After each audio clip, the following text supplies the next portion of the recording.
Traders, how are you? With Marcello, founder of the Day Trading Academy. Today we're doing the recap of what happened in the markets last week. New year, new president. Let's go ahead and get started.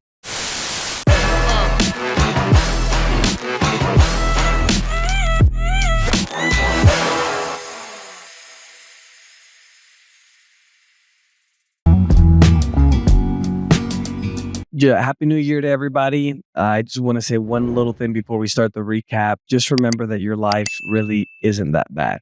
I remember I share a video every once in a while on Instagram where it's a guy who doesn't have any arms and he washes cars for a living. Like you could be in a war right now in Ukraine or the Middle East.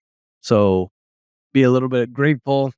I think that changing the chip in the brain, being grateful about what you have, things are going to be perfect at times. You may not be where you want to be, but keep going at it. Markets hit new record highs this week, but ended lower on Friday, although they were higher for the week. Canada was positive as well, 1.60%. Trump reiterated his plans to cut regulations and taxes after being sworn in. And some of the conspiracy theory news, I'm sure you guys have seen the situation with all the crazy weather that's been going on. First, the Northeast got walloped with the snowstorms. We have the fires in California. We even have shattering cold records in Florida. So much for global warming. But even in Georgia, Houston, we have all these record low temperatures. And in regards to the fires in California, more carbon dioxide was released into the atmosphere during the California wildfires this week than was ever conserved in the history of environmental policy in California.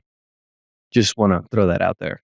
Top scientists in Japan have discovered the risk of heart failure surges by 4,900% after somebody takes the thing in your arm from the pandemic. Oh, and another thing about the pandemic, Donald Trump removed the Secret Service protection for Fauci in addition to John Bolton, said that they got enough money to hire their own security if they want it. And asylum seekers in Arizona were caught with 30,000 high caliber rifle rounds. I don't know why they would need that amount of firepower, but I just thought, I just have a really bad feeling, especially since we've had the open border for so long, that we're going to have some kind of attack or disaster or something like that. Something doesn't seem right. That's why I wanted to share that. Overseas market news, European markets mostly higher. Paris was the biggest winner there. Latin America, looking at the markets, they were mostly positive as well. The Bovespa, which is the Brazilian market, the biggest in all of Latin America, was up 0.07%. Africa and Middle East, mostly mixed. 1.2% was Nigeria, 1.32% Egypt. Asia and the far East, those markets were mixed, but the Hang Seng from Hong Kong was the biggest positive there. Bitcoin and other cryptocurrency news. New year, new president, new shitcoin.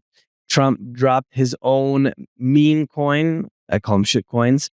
They surged to $12 billion in market value, up to 18th biggest cryptocurrency at one point. They dropped another one for Melania Trump as well. I thought it was really ironic that they actually released the meme coin after the SEC head decided to resign or get fired, one of the two. And Bitcoin hit another record high this week, $109,333.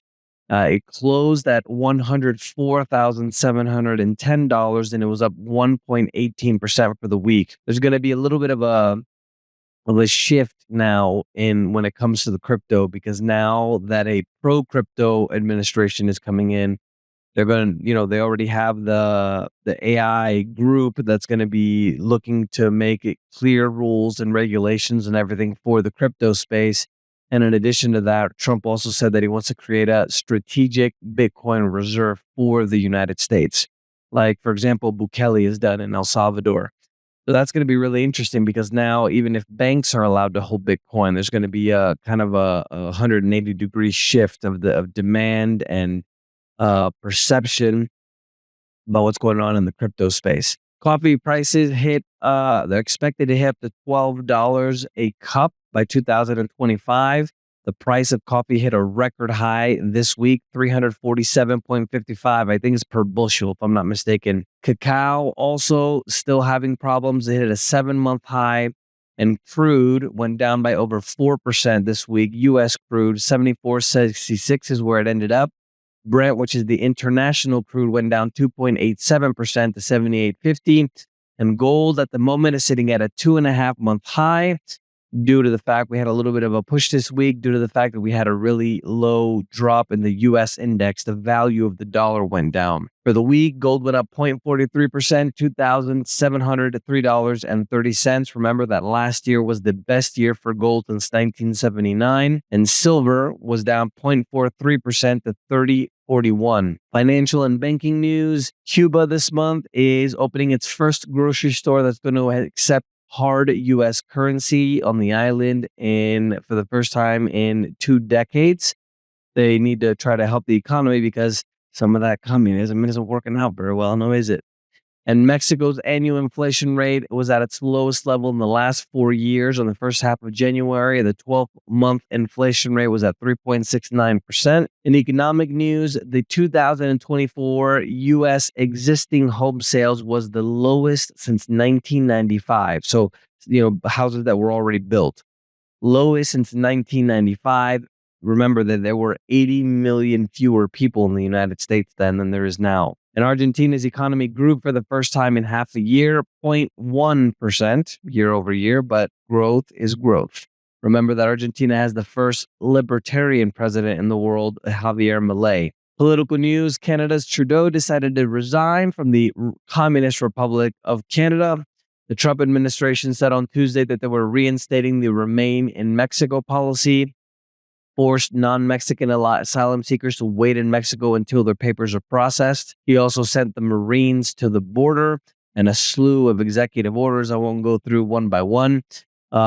He also changed the name of the Gulf of Mexico to the Gulf of America. So back World War champs, baby. The Trump is also thinking about imposing 25% tariffs on both Mexico and Canada as of February 1st to force both countries to try to stem the flow of illegal immigration into the United States. And in corporate news, Tesla is going to raise the prices for all its cars in Canada in February 1st, about $4,000 Canadian.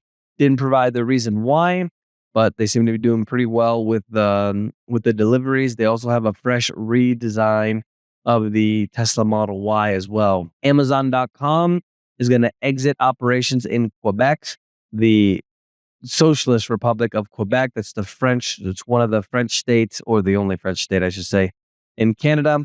It's the only location in Canada with unionized Amazon employees over the past 2 months. So it looks like probably wasn't as profitable, now was it? Meta, the parent company of Facebook, is looking to invest $65 billion to expand its AI infrastructure, according to Mark Zuckerberg. And I don't know if you guys have seen recently, everybody's just been shoving the AI stuff down your throats. WhatsApp, Google, everything.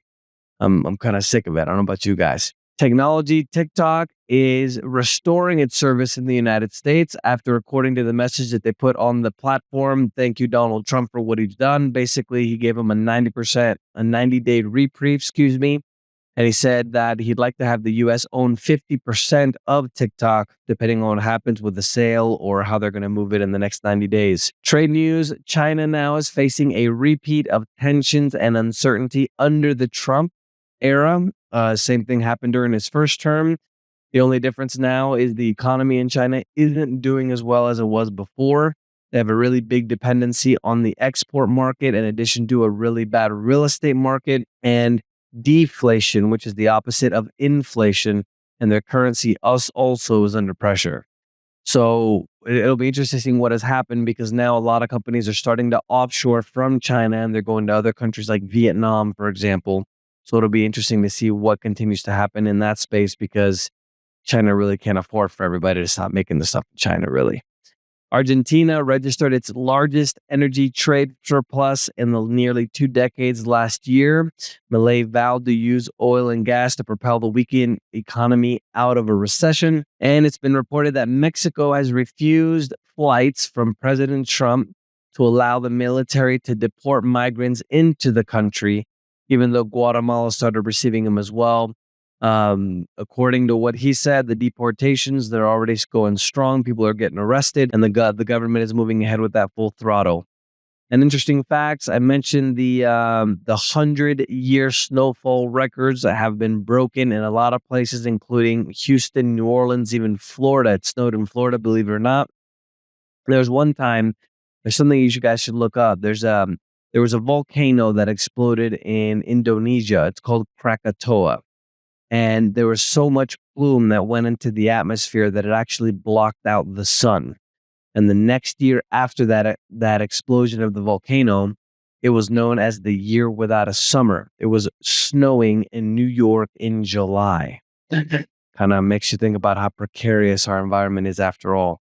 That's the news for this week, guys. Let me know if you guys have any questions. Don't forget to subscribe. And remember, preppers were right.